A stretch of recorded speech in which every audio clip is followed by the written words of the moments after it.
Okay, hello everyone. Welcome to the first episode of this series. I guess the first of many, hopefully. Hopefully. This is a game that I've been working on not for that long, but in my free time when I get the inkling to and etc. You know, hopefully it's just like a good, hey, 5 years from now, hey, remember when we first started? Oh, I need to take that out, hold on. Okay, so I'm just gonna go over everything that I've done so far. Okay, so if I want to do this thing, you actually saw a little jank. Gotta mess with his walking animations too. Like they're mostly there. I gotta change this one, but they're mostly there. They just have like weird obscurities like this one. Anyway, so I've been doing a couple of things. Like I have this red floor and that purple roof, and you know this box. This box is intangible. You can't walk past it. And I did something simple like the depth of an object equals its placement on the Y. So you know, if I'm above it, you know, I have a higher depth, I think, or is it? I forget, because Game Maker is weird and like I have to do it negatively or something like that. Anyway, when I'm above the box, and like the sprites are overlapping each other. When I'm above the box, the depth has a higher value than my character, so it's in front of the character. But when I'm below the box, you know, etc., etc. There's that, and also this purple roof right here. It goes transparent whenever I'm under it because that's something that I've been wanting to do. And you know, it's fine for a singular object. That's whatever. But then we get into extra stuff like, okay, here we go. Then we get into extra stuff like this. So these blue tiles, I want to be like the second floor, so to speak, for this room. And so the idea is that when I'm under them, they're supposed to go transparent. You know, this is a weird bug that I've been running into. It for some reason is taking into account which blocks or which tiles I put on first. So because this is the very last tile that I placed in this room, it counts for all of them instead of just, you know, just one. Whereas this one is the very first tile I put on. And I'm like, great, I figured out what's wrong. But how do I fix it? I don't know. So that's something I'm gonna have to go over. There's also this thing with the stairs, and it does what I want it to do, but not how I wanted it to do it. No, quite simply, like all I'm doing is just holding right, and my character just automatically elevates, you know, get the perception of, you know, depth, like he's actually going up the stairs. And that's just because I don't want like a situation where like, you know, the character can only go so far, but they're on the bottom steps. You have to go up and then keep going, up and then keep going. You know, that's not very intuitive. But it's not exactly precise because, like, about right there is when your character starts going, not your character, when my character starts going down, when I'm not really touching the object. It's obviously because, well, I can't say obviously, but it's because the hitbox, collision box, the collision box, excuse me, is about as wide as the character's head. So he goes down earlier than anticipated. So I'm gonna have to do something about that. I'm probably gonna have to make a whole different type of system for that because I want that smoothness. I really do want that smoothness. I can't not have it. You know what I'm saying? So I'm gonna have to figure that out. I'm probably gonna do something different. You know, you guys will see what I did in the update video. I just wish I could watch it so I can know what I do. Anyway, that's only the first room, and most of what I've done. And then I have this testing room. Oh, right, the camera's zoomed in a lot more. First of all, there's this fuzzy little thing with my character when he goes right or left, up or down too.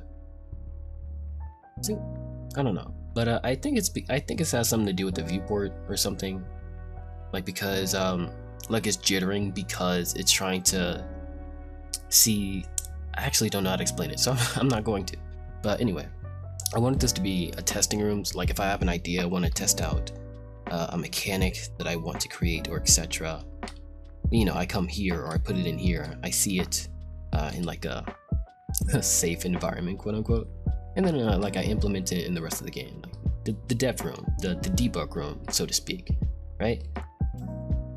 So you have the same box here, and then you know different color square boxes. They don't do anything besides these purple boxes. They're like It's like a bit of green in anyway. They do about the same thing as the box. No, this box. Let's just call this the black box. Okay, so the regular box, they do about the same thing as the regular box. But you know, because they're actually a flat object, I can't really, you know, show the depth difference. Can I? Yeah, I can. Okay, you can see it with this little arm. Interestingly enough though, there was like this weird, dumb technicality thing with them. If I can show it. Is it object box? Or is it, okay, it's on my character. Why? Questioning my own logic.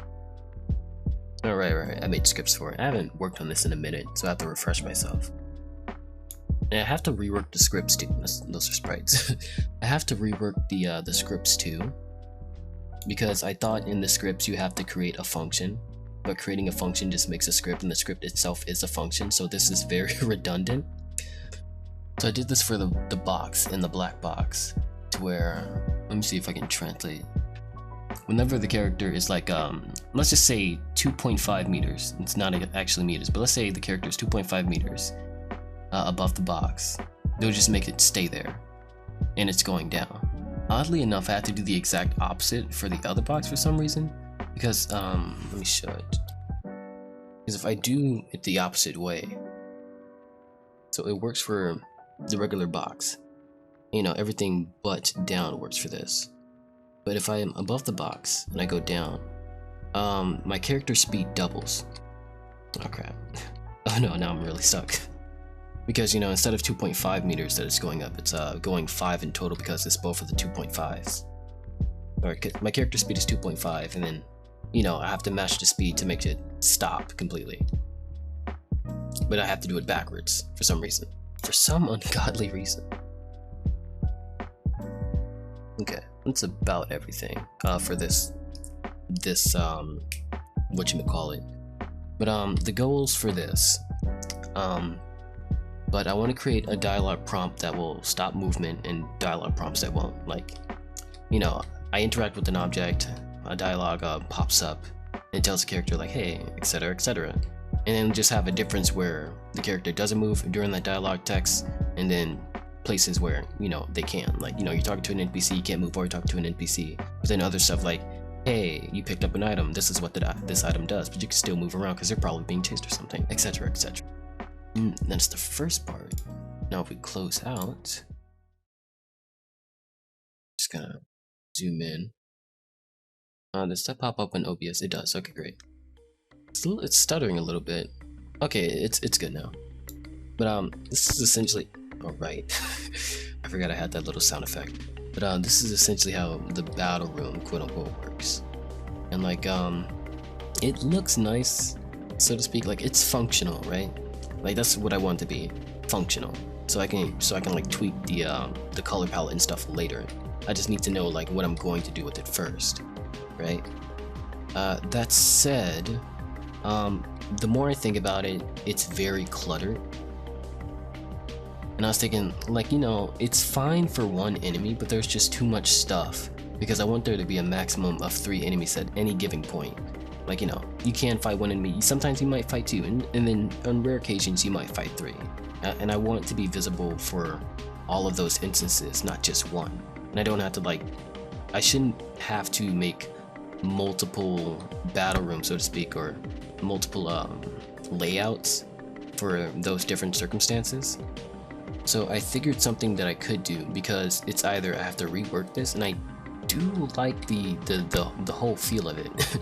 I actually do like the feel of it. So instead of reworking it, I'm probably going to make it so that if you're not in any certain given menu, then that menu is like out of bounds. Like this option box, you know, you can attack, use your skill, block, items. This is supposed to be a printer. It's a very strange looking printer, but like for some reason I looked at it as like, that's a very funny, intriguing design. I'm keeping it. So it's basically, it's not really a printer, it's a scanner. Like you click this and you scan the enemy. That's gonna like be whole different mechanics and stuff like that, but etc. And also the flee, or not the flee, it's fleeing, it's running away. What was I talking about? Oh yeah, so what I'm planning to do is after you like go to attack, then you have to select which enemy that you want to attack. When that happens, this little window will just drift off to the left, and unless you press back or you need to use it again, it will come back. So instead of just redesigning everything, I'm probably just going to make it so everything just gets out of the way and only pop up when it's needed.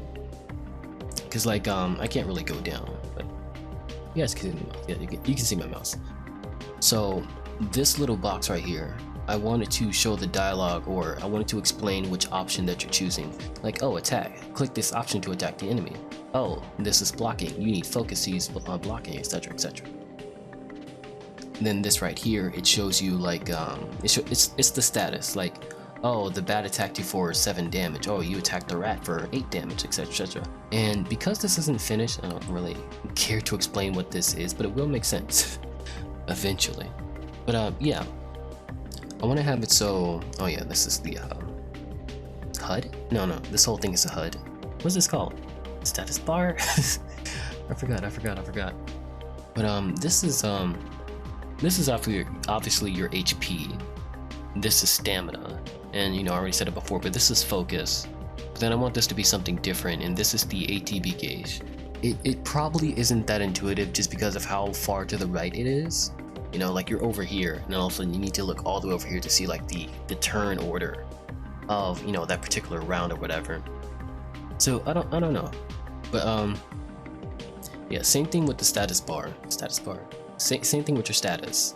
Like if it's not immediate, or unless you click like scan or something, like scan, see what's everyone's status is. Like, oh, this enemy has that much HP, etc, etc, and this is how you're doing and stuff like that.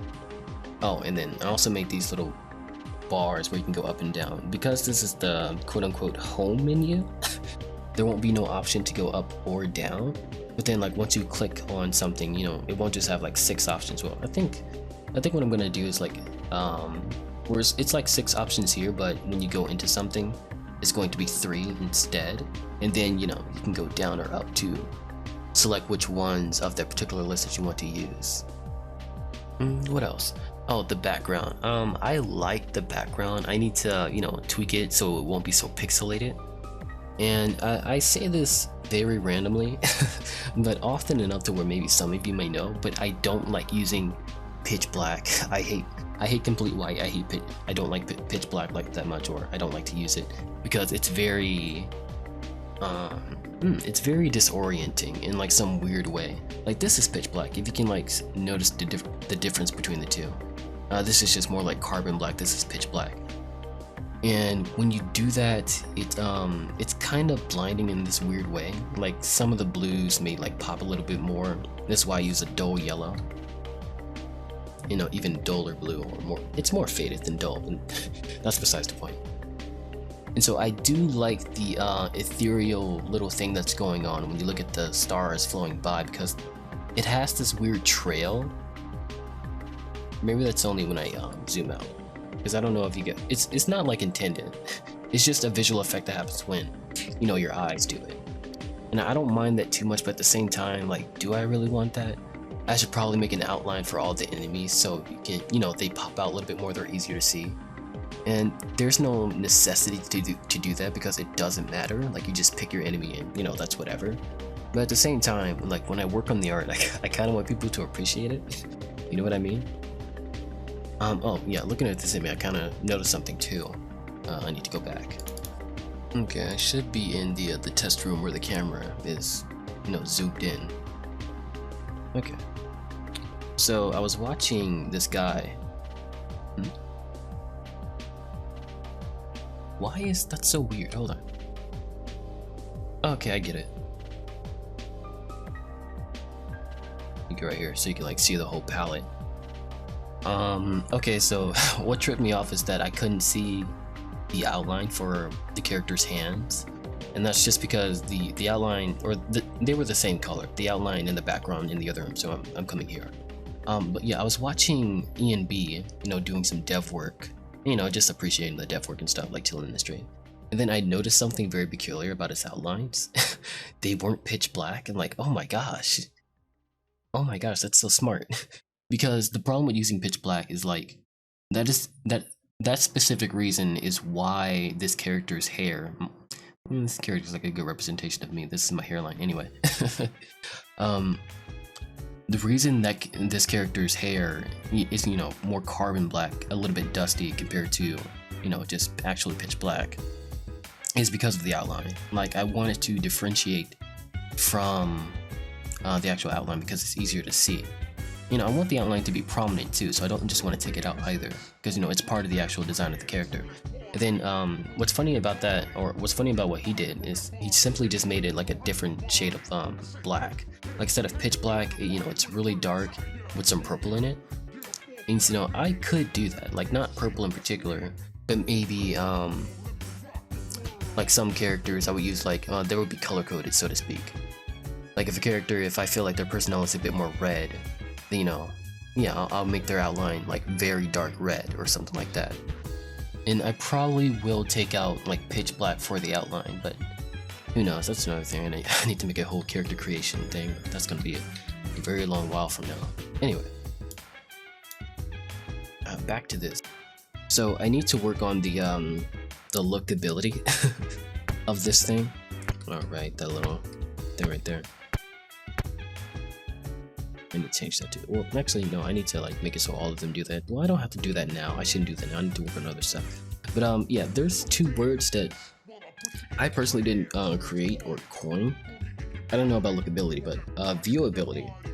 So like viewability, and it's different from like, you know, graphics, graphic fidelity, or like the aesthetics, how a game looks. Not necessarily, but viewability to me is what I mean when I say, like, it's for the viewers. Like, if someone's watching on Twitch or YouTube, like, that's what it's for. Like, if someone's watching a fighting game, you know, the announcer says combo breaker, and then on the screen it shows combo breaker. There's like a little flash of like the enemies, some bar in the enemy, is like, you know, the enemy's probably highlighted or etc. Like, someone who doesn't play fighting games could look at that like, oh wow, something cool happened, and because it says combo breaker, he must have broken the combo or something. Wow, all these things are going on and I can understand it. Like, it's more so for the audience than it is like the actual, you know, players. Like, obviously it's for them, like maybe when they're learning, they, you know, they can see what's going on, but then like, you know, after they get good, you know, it's not necessary for them to see all the time. So yeah, viewability comes to viewability comes to the audience, and it also goes to like using red a lot because that's hard to code. What is that's not the right word.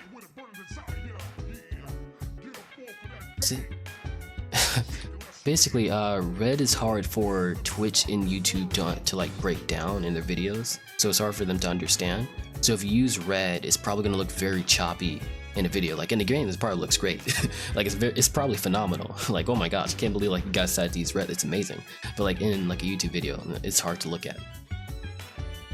And then there's lookability, and I'm pretty sure like some artists can correct me, like actually this is called etc.